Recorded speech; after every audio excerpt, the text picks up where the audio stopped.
Subscribe to our channel by clicking the subscribe button. Click the bell button and enjoy the latest uploads from our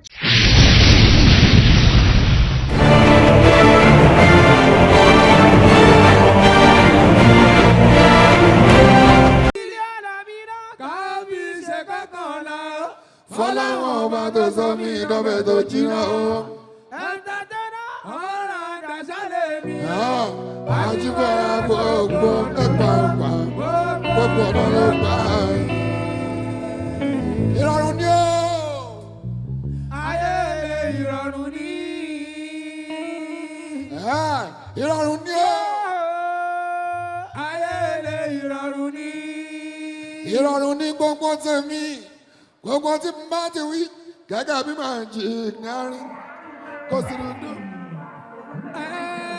ìrọ̀rùn ní kọ́lá ń gbé kó àwọn. ẹ̀jẹ̀ ká ẹ̀wà báàsì ẹ̀jẹ̀ ká ẹ̀wà ìdúró. bí ẹ̀sùn ẹ̀mẹ́ Pasuma orúkọ ńlá. Pasoni kẹ́kẹ́ fatia.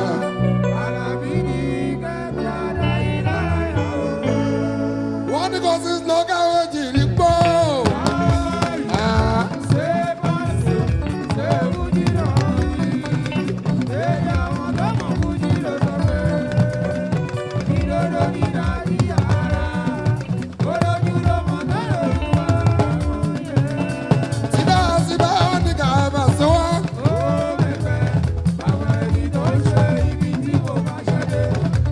Ọjọ́ orí mi happy 55 èrè ẹgbẹ́ àṣekánú lásán.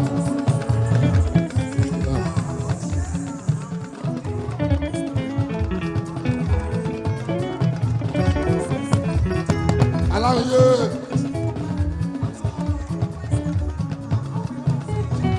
ilé àmàdà ọ̀ṣẹ́ Alawiye. Alálùbáríkà ọ̀ṣẹ́ Alawiye. Dédé ẹ̀yìn olórin tó ń bẹ níbí.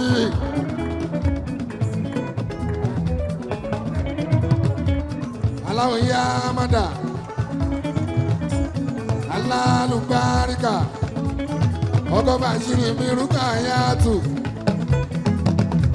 Amen ló ṣe wá.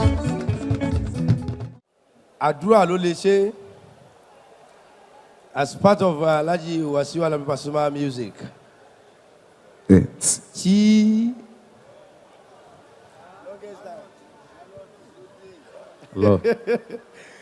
àdúrà ló lè ṣe.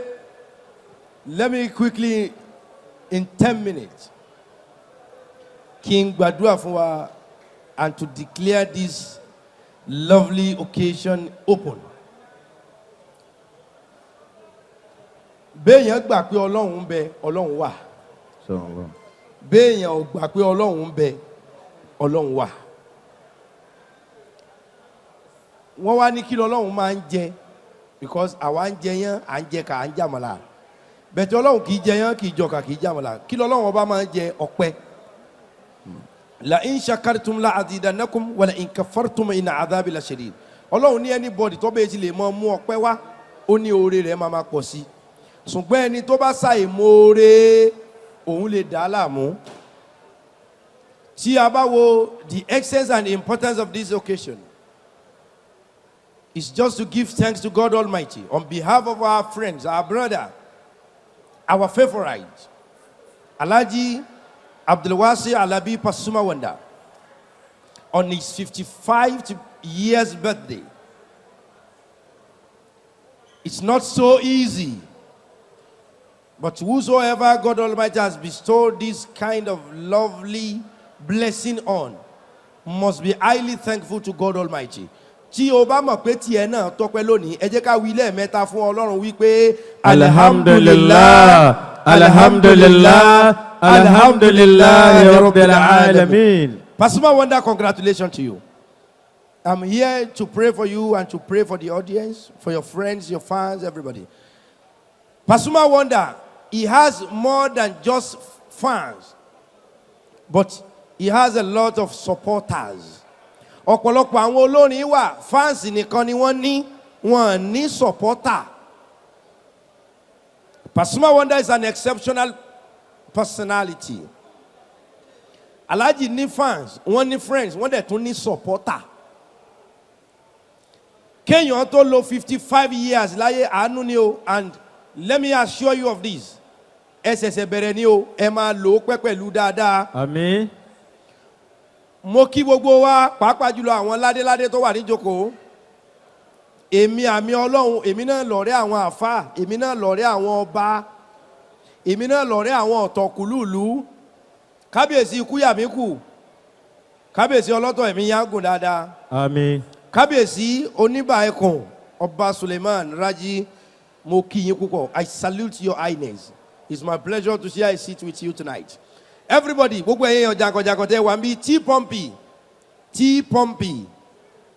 I really salute you and your friends. Alawiye Abuja, Oluomo Abule Ado, everybody, my friends, my lovely friends all over here, I salute you. Alhaji Pasuma Wonder. Ẹ jẹ́ kí n ṣàdúrà fún Pasuma. Alẹ́ àná yìí ni mo dé láti America within last 10 days. Mo ti ń shuttle between United States of America and Nigeria and Canada. Within last 10 days. Alẹ́ àná yìí ni mo dé sí Nigeria pé I have to honor you. Pasuma Wonder bẹ́ẹ̀ ṣe ń ṣe ẹ má dàdúró o.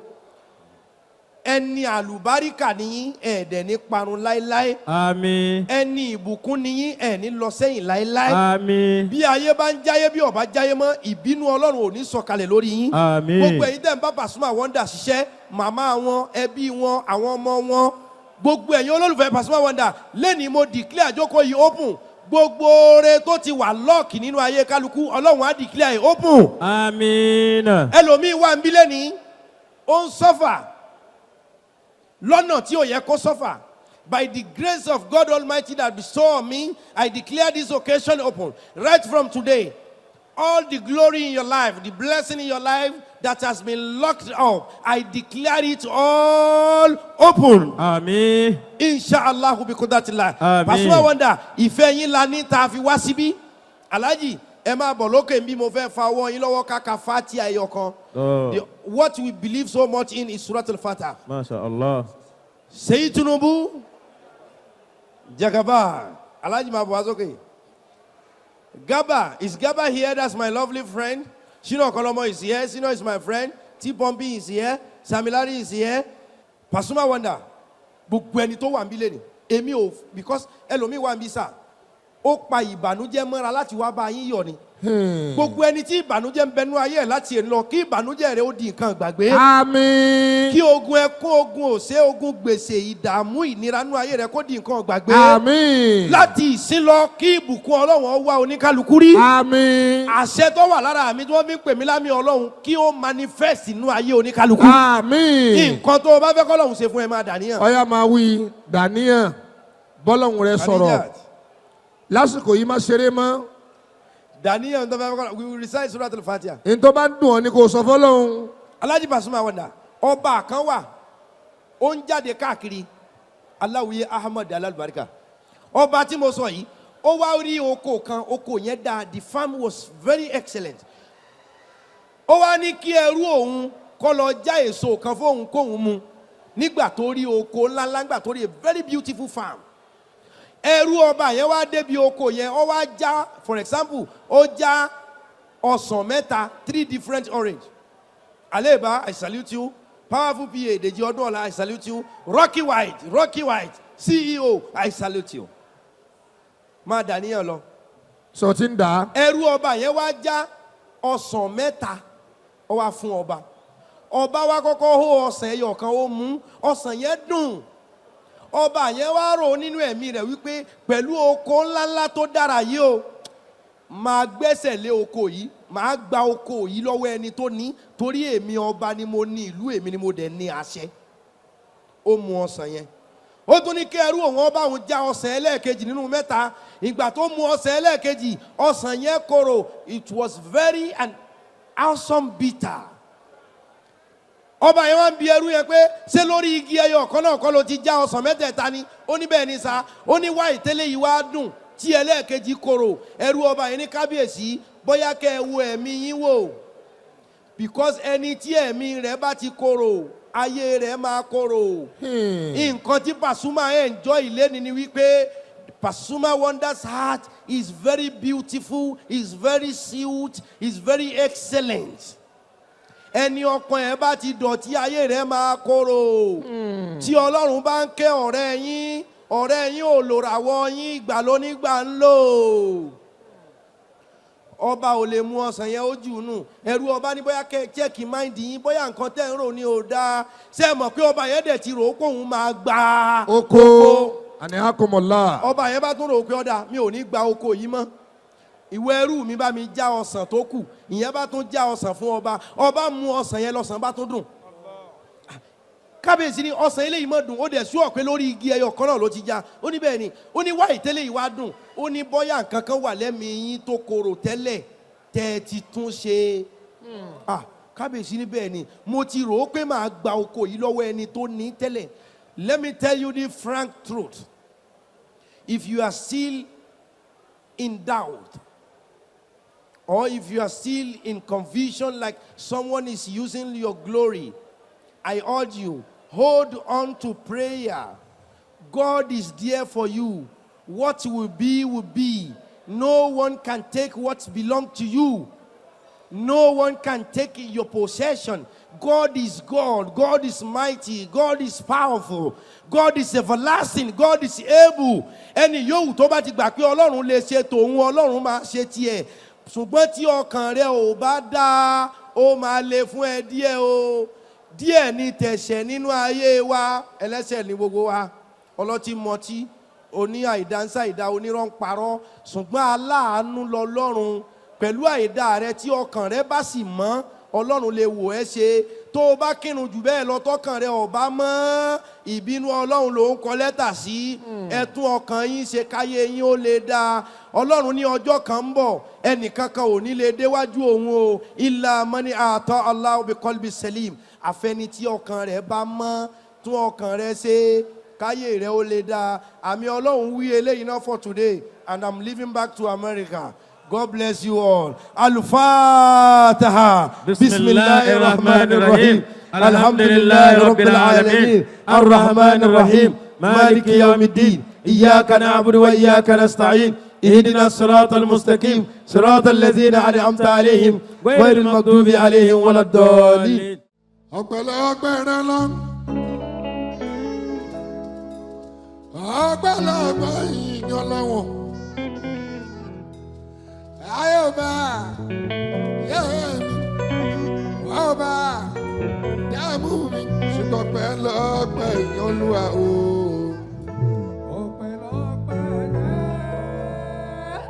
Ọpẹ́lọpẹ́ rẹ o. Ayé ìbáyé mi ọpẹ́lọpẹ́ ìyìn ẹ ṣeun. Àwọn ló ṣe jẹ́ ọpẹ́ Paso ni wọ́n fi máa ń gba ẹ̀kún oore Alábí. Ìgbà tí wọ́n náà sùn ṣèbó lẹ́nu ṣọ́fẹ́ sọ pé mọ̀ pápọ̀ lọ́hùn kì í gbó. Àbọ̀ mọ̀ pápọ̀ lọ́hùn kì í jẹ̀bọ̀. Ọpẹ́ tó fẹ́ràn ló sọ pé kì í jẹ̀bọ̀ mú wa. Ẹ̀yin tó jẹ́ ti kún ló bá so ẹ bá yín lọ́hùn lógo. Alhamdulillah kà á ṣe mẹ́wàá. Rọ́bìlì Alámínà kábí ṣe kọ́kànlá. Fọláwọn ọba tó sọ mí ìdọ́bẹ̀ tó jìnnà o. Ẹ̀ńtàtẹ́nà ọ̀rọ̀ àdàṣálẹ̀ mi. Àjíbọ̀ gbogbo ẹ̀pà gbogbo ọ̀nà ló gbà. Ìrọ̀rùn ni ó. Ayé ìrọ̀rùn ni. Ìrọ̀rùn ni ó. Ìrọ̀rùn ni. Ìrọ̀rùn ni gbogbo tèmi gbogbo tí n bá ti wí gẹ́gẹ́ bí màá jì kárí kò sì dúdú. Ìrọ̀rùn ni kọ́lá ń gbé kó. Ẹ jẹ́ ká